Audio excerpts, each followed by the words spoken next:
We're dealing with sort of epidemic levels of addiction in our culture of all types.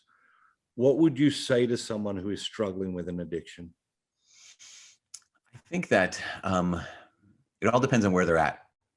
As we know that there's some people who point to addiction as an excuse. I find that a lot. I find people who say, "Well, I have this addiction, therefore I can't stop this particular behavior."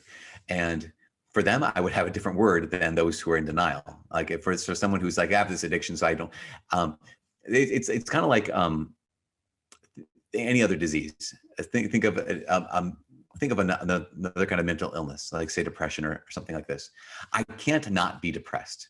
If I am diagnosed with depression, I can't just not be depressed, but I can continue to take my medication, and I can continue to talk to my therapist, and I can continue to show up for those kind of meetings. So I can't just eliminate the problem, but that doesn't mean I can't. Just because I can't do everything doesn't mean I can't do anything. And so that's one thing. So if someone is at that place when it comes to addiction, and they're saying, "I'm just going to blame my behavior on my addiction," okay. On the other hand, there is so much. Again, go back to the word shame. So much shame when it comes to the wounds that we all carry, and every one of us carries wounds. And some of the wounds that we are most ashamed about, that have the most power over us, are the secret wounds. And sometimes addiction is that. It's a secret wound for so many people. And so we have to ask the question, would it have more power or less power in your life if you brought it out into the light? Would it be easier to carry if you allowed someone else to carry it with you? Or would it crush you even more?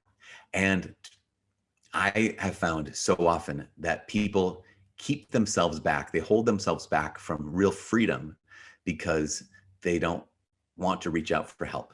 And I understand that, but at the same time, I don't understand it, because freedom is possible, and sobriety is possible, and a new life is possible. And I just think that as long as there are those lies that keep attacking us from inside, saying you can't let anyone know, that no one's there to help, that I tried once and I got shot down, all these kind of pieces, to recognize that you're not over, and your life's not over, and freedom can be in your future.